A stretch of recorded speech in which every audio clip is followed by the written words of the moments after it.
that you're feeling alive. Tell me how to show you it's a beautiful life. Hello mga kabayan, mga ka-student visa sa Pilipinas at saan mang sulok ng mundo. Welcome sa aking vlog kung saan idinodokumento ko ang stage ng buhay ko at ng aking pamilya dito sa Australia bilang naka-student visa. So mga past 2 weeks hindi ako nakapag-update gawa nga ng na-busy ako masyado sa aking term exam. Bali yun ang first term exam ko dito sa pinapasukan kong universidad sa CQU sa Brisbane campus. Kumbaga, masasabi ko lang, kung hindi ka nakapag-aral, mahihirapan kang sagutan ang mga katanungan sa mga test questions nila. May isang subject talaga ako na isinabit ko na lang yung papel ko kasi kahit natapusin ko yung 3-hour period na nakaalat sa isang subject, ay wala na talaga akong maisagot. Bali, isang linggo yung exam namin, isang subject sa isang araw, 3 oras ninyong sasagutan ang mga question papers, mga test questions nila. So, yun, sa mga nagbabalak na mag-student visa, siguro iba-iba ng approach or methodology ang mga school, universities at colleges. Pero sa pinapasukan ko ngayon, kung meron mang papasok din, tapos masteral program, kasi ang kinukuha ko ay Master of Professional Accounting. Ang masasabi ko lang ay hindi po madali ang pag-aaral dito. Kumbaga, ang expectation kasi sa'yo, nakapag-bachelor's ka na, kaya mabilisan yung facing. Although may workshop, tutorial, iba pa rin kasi sobrang bilis ng facing nila at more on research work ang ginagawa. Although may mga quizzes din, so yun pa yung isang pinagkaiba. Ayun, so ngayon ang topic ko pala talaga nabanggit ko lang yung quick update ng buhay estudyante ko. So, ngayon, may mga nagtatanong sa akin kung magkano daw ba ang nagastos namin nung nag-apply kami ng student visa dito sa Australia.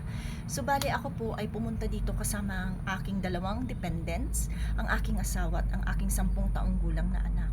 So, ang ilalahad ko ay base sa aming personal experience, pero magkakaroon din po siguro kayo ng idea kasi nag-lodge kami ng student visa ng June 2023, na-approve kami ng November 2023, November 9, eksaktong araw ng 2023, tapos nakakalapag kami sa Australia ng November 16, 2023. Medyo natagalan lang po kami kasi nagkaroon ng additional medical exam yung husband ko, kaya natagalan at inabot na din kami ng paghihigpit ng immigration sa student visa. So, ngayon, ano ba yung mga nagastos namin? Ito, dala ko na yung papel ko. Gamit ko pa yung Beldager na planner ko. So, ito, hindi ko na, may ibang cost akong ginawa na hindi ko na naisulat. Pero ito mostly umiikot sa school, sa visa fee, at saka sa medical na ginawa namin. So, ang unang-una, bago ka mabigyan ng student visa, kailangan mo ng Certificate of Enrollment. So, mabibigyan ka lamang ng Certificate of Enrollment ng university mo kapag nakapag-comply ka doon sa requirements nila. So, katulad ng university ko, isa sa mga requirements nila ang English exam. So, nag-PTE test ako. Itong ibibigay kong cost ngayon sa inyo, hindi ko na naisama yung PTE kasi nauna ko kasing nagawa yun. Then, after nun is yung mga normal requirements like yung transcript mo, curriculum vitae, diploma, yan. So, bago ka mabigyan ng Certificate of Enrollment, kasi kailangan mong mapatunayan sa immigration ng Australia na talagang mag-aaral ka dito, ay kailangan mong bayaran sa pinapasukan ko ang first term, buong tuition fee mo ng first term. So, ako ay nag-apply ng 2023 third term. So, merong sa isang taon ay merong 3 term at itong 3 term na to ay composed ng 3 months. So, 3 months na workshop, lecture, then 1 week na exam. So, ang binayaran ko noong panahon na yan ay 12,510 Australian dollar or na-convert ko siya into 491,598.14 in Philippine peso. So, nagbayad ako noon through telegraphic transfer sa Bank of the Philippine Islands. So, kailangan mong bayaran in full yung isang semester or term na tuition fee mo.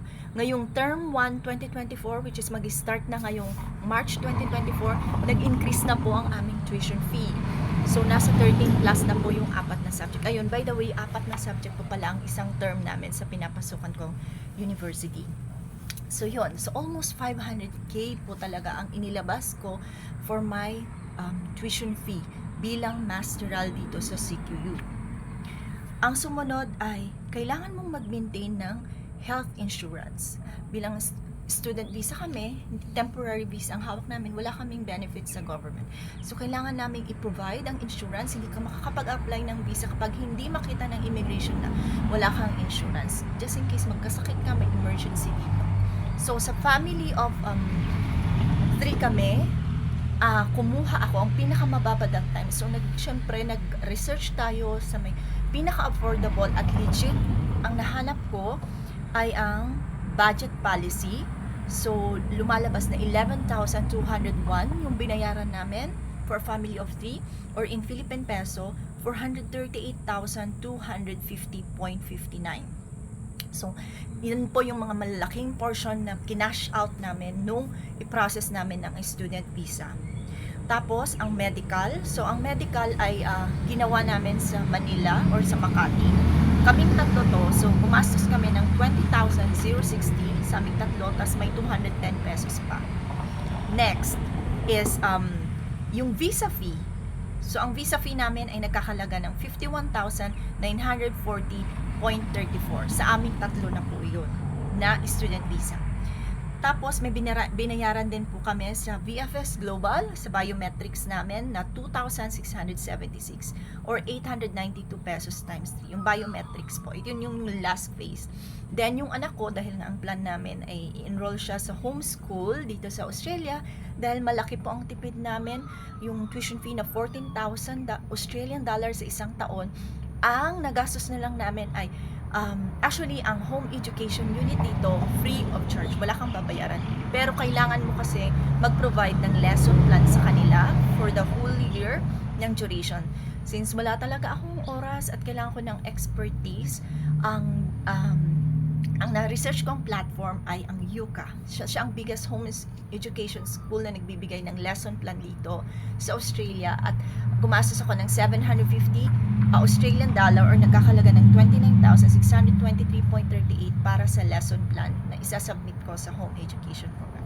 So from that point, ang nagastos namin ay lumalabas na 1,034,358.45.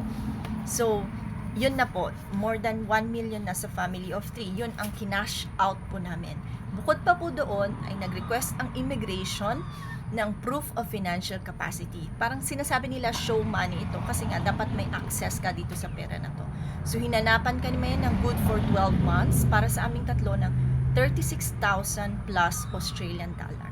So kailangan naming i-maintain, kailangan nandoon yun sa bank account namin ng either ako at ng sponsor ko. So ang nangyari, nag-submit ako nung time ng student visa pero hinanapan pa rin ako, hinanap nila which is tama naman yung bank statement for the next 3 months and bank certificate. So, gusto talaga lang makita kung may flow ng cash sa bank statement mo at ng sponsor mo. Ayan po. Tapos, dahil madalian din ang aming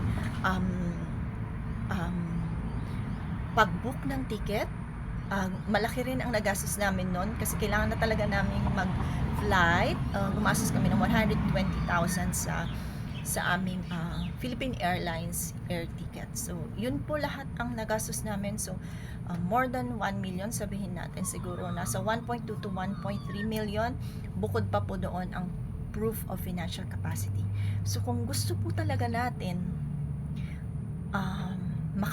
kung pangarap natin pumunta ng Australia, number 1 po talaga ay magkaroon po tayo ng good finances. Kasi malaking risk po ang pag-apply dito. So, thankful po tayo kasi syempre nag-grant kami. Hindi na-waste or hindi na sayang yung mga kinash out namin. Pero pag na-reject tayo, sayang po lahat ng pagod, tsaka yung financials na napakalaki. Ang totoo, malaki talaga. Kasi bukod sa cash out mo, kailangan mo ng proof of financial capacity na nandyan lang sa bank account. Kasi kung hindi mo yan ma-provide, most likely na ma-approve yung visa natin. Yung mga kabayan, tinawag kasi ako ng anak ko. Sabi niya, meron na daw akong 18 subscriber dito sa YouTube. Although hindi ko naman tinitingnan yun kasi ang totoo, gusto ko lang talagang i-document yung buhay namin dito kasi balang araw hindi kasi namin alam talaga kung anong plano ng Diyos sa amin. So habang ngayon nag-aaral ako, kung may opportunity dito or umuwi kami ng Pilipinas, it's part of our life experiences. So actually, yun naman ang rason kung bakit talaga kami napunta dito sa Australia. It's about life experience. Kahit saan kami dalhin ni Lord, kung sa Pilipinas o dito o kahit saang bansa, accept namin yon as part of our life journey. So ngayon ini-enjoy na lang namin dito sa Australia sapagkat nandito na rin kami. Pinili namin tong path na to na i-direct ng Diyos para sa amin. So yun yung mga sa mga nagtatanong, yun ang international student visa cost na nagastos po namin, cash out and a proof of financial capacity na hinanap sa amin ng immigration. So, sa mga willing mag-risk,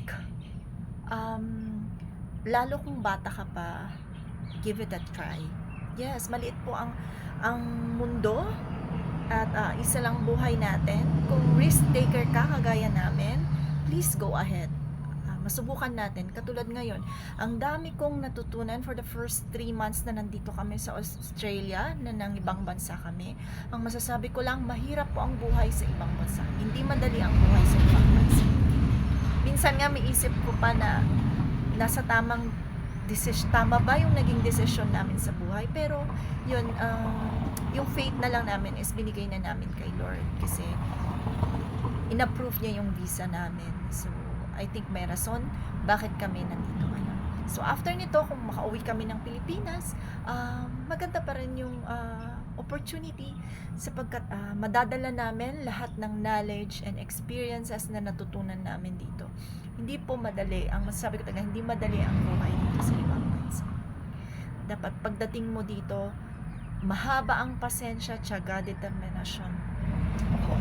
Saludo talaga ako, lalo sa mga nag-student visa na nandito, na lalo sa mga Pinoy, ang masasabi ko lang ay laban lang ng laban.